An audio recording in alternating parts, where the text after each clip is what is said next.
Hey everyone, it's John Moncrief. Today, what I want to do is I want to talk about subscription billing models and why they're so important to your business. Why companies like Amazon and Apple and Schmoll, the folks who deliver my dishwashing tablets to the front door every 32 days odd, are looking at subscription billing models and making them a big part of their business. I mean, have you ever experienced those nights where you're lying awake somewhere around 12, 1 o'clock, where you just can't sleep? You're tossing, you're turning, and you can't get to sleep. You've got this feeling of dread inside you as you're chasing invoices and you're trying to get paid and you're trying to get money in to meet payroll. I'm sure somewhere in your point of your entrepreneurial journey, you've gone through that, perhaps you're going through it at the moment. But this is one of the key reasons why subscription billing models are so important and why so many businesses are taking advantage of them. And I can see, or imagine some of you shaking your heads there saying, yeah, Jean, but this isn't going to work in my company, or this isn't going to work in my industry. But everyone from startups to Fortune 500 companies have looked at some part of their business and thought about how they can bring in a subscription billing model or subscription model. So, give you some of the examples of that. Tri-State Elevator in Manhattan, they originally had an elevator business, and they would go out and they would pitch on putting in new elevators in new buildings. And along the way, they were finding their competitors were beating them all the time. They're a smaller business, and all the big guys were getting in there. So they started to look at their business, and they found that they were doing a lot of work with very wealthy people who own apartments in Manhattan, and inside those apartments there are elevators. So they carved out a section of their business and said, right, we'll go to these folks and we'll sell them a subscription to look after their elevators. So you can kind of think about some of the people who might have elevators in Manhattan. They went to those folks and they eventually built a $70,000 a month business, $70,000 a month business, looking after elevators for very wealthy apartment and homeowners in the Manhattan area. And now, come the 2008 recession, this subscription billing model essentially sort of recession-proofed their business. So Tri-State Elevator Company was able to get through that recession because they had the regular income from these high net worth individuals, rather than bidding on new business all the time. I mean, I've talked about elevators now. I've talked about the tablets that come to my door for the dishwasher. Another example is I enjoy using Zipcar. Very flexible, don't own a car.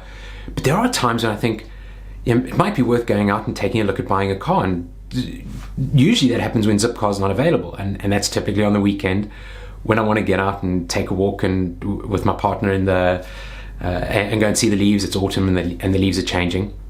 So you go online and you hop in your app and take a look at Zipcar, and the cars that are usually around the corner aren't available. So I think maybe it's time to buy a car, and I go online. And that's when I found companies like Volvo, who instead of selling the car, have a subscription model essentially in place where you get the car and for a period of time, and they include the cost of the vehicle, and they include the cost of the insurance, and they include the cost of the repairs, all the maintenance and that sort of thing.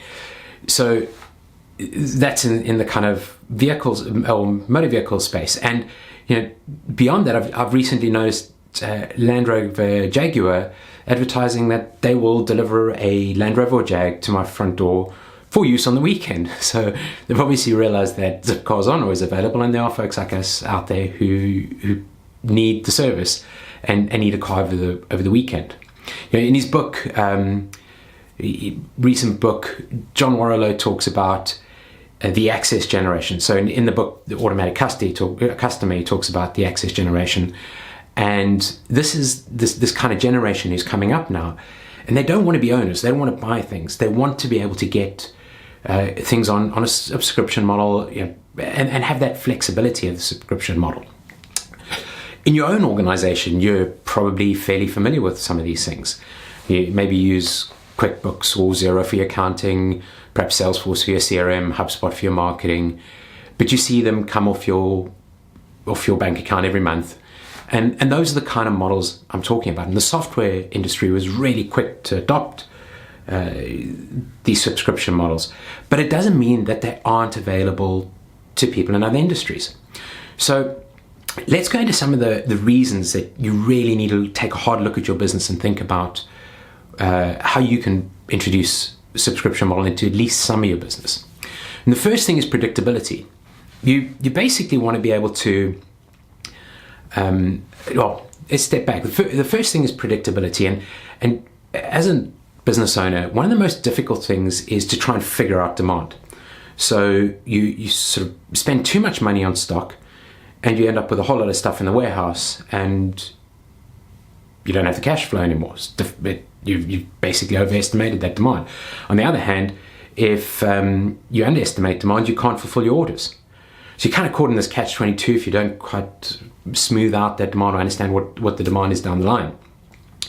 And another space where I see this very often, and probably a more serious issue, is where people are involved. So if you have a consulting business or software development business, and you're still working on contracts, if you lose one of your large customers, so if you're very dependent on a handful of customers, and one of those customers go, the people who suffer are the employees. So having the ability to predict and forecast what's coming is one of the biggest benefits of a subscription model. And to give you an example there, the typical florist throws away anywhere between 30 and 50% of their stock. So along come companies like Bloom & Wild, H. Bloom. I happened to walk downstairs yesterday and I noticed a Bloom & Wild box on the doorstep for our neighbor who's just had a baby, box of flowers. But the way that these companies work is that they either work on sort of subscription models or online orders, and they're able to forecast their demand far more accurately. So H. Bloom may have subscribers who are paying $10 a month, but they know what's coming down the line. They have a centralized warehouse. They order the stock and they send it out. So predictability. Number two, you get paid automatically. Now, there's a slight caveat here. I was talking earlier about how things come off your credit card. If you don't get customers on a credit card billing system or debit card or automatic debit order, whatever that term is, you're basically ending up chasing the invoices. So what you want to do, and I made this mistake. Let me tell you, I had a document storage business. Great business. You take the paper, you put it into boxes, you put the boxes on the shelf, and you store it for a customer for years on end, 5 years, 10 years. And everything goes into those boxes, cardboard boxes, into a storage place. And it's a great business, particularly because some customers pay up front for a few years, like medical or pharmaceutical research would pay us 5 years in advance to store their documents. But then we have customers who are spending maybe $20, $50, $100. And it's if you haven't got them on automatic debit orders or credit cards, you can find yourself sort of sending out the invoice 30 days later, getting on the phone and saying, "Hello, Mr. Customer, we've got an invoice outstanding for 30 days of $20. When can we expect payment?" You haven't sent me the invoice, send me the invoice.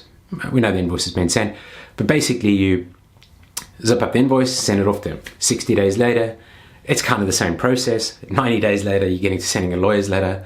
I think you get the picture. But it all gets very expensive. And chasing those small amounts gets very expensive. So one of the benefits is getting paid automatically, but make sure that you're setting customers up on debit orders or credit card payments.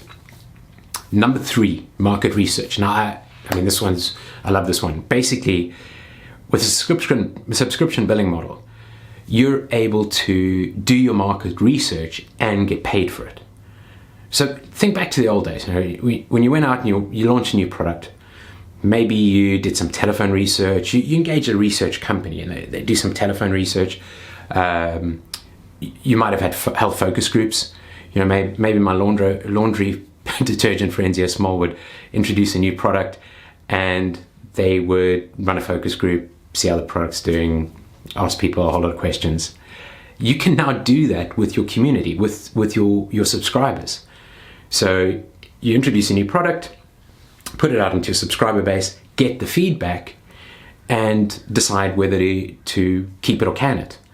Netflix is great at that. They basically are able to look at how we're spending money, look at our consumption habits, look at what series we're watching, and if a series works, off we go. If not, can it?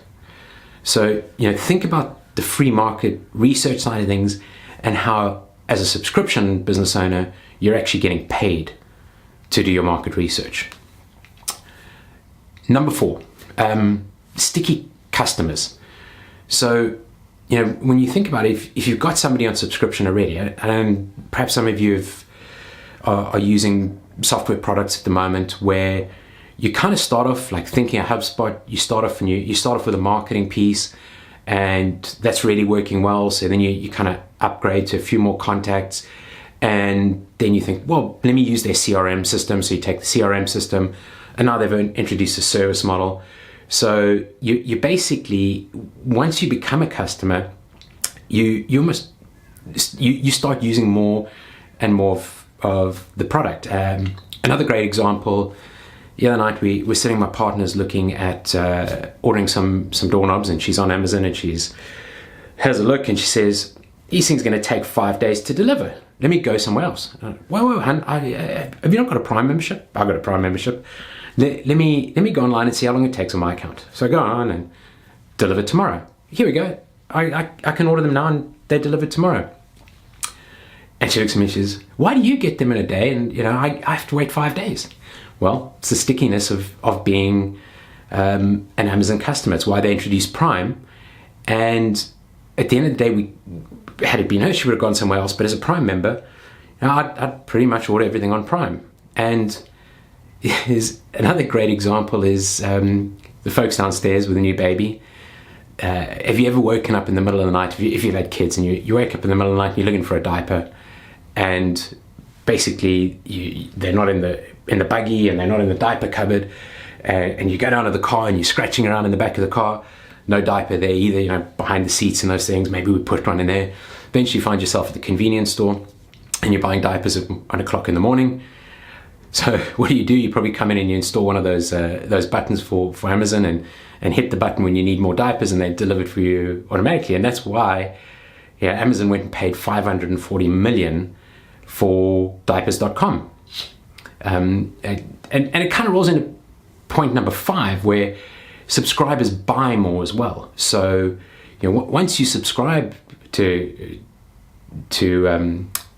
one of these services, you're more likely to buy more products than just what you'd normally buy.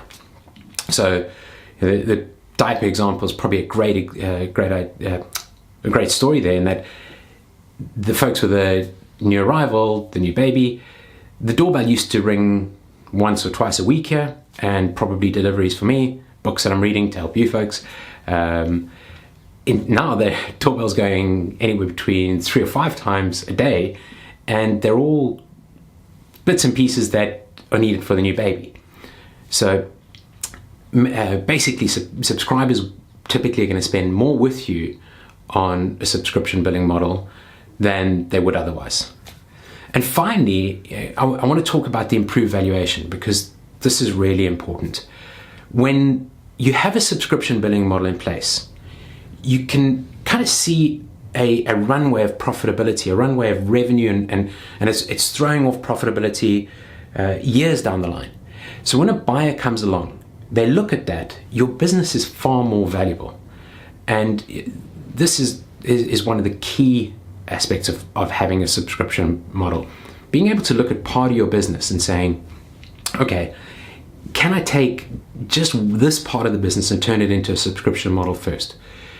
Get that pipeline working, build up that value in that space, and then gradually transition from the one model to the other, from a traditional model to a new model. And if you're still saying there's no possible way that this will work in my company or my industry, then maybe that's true.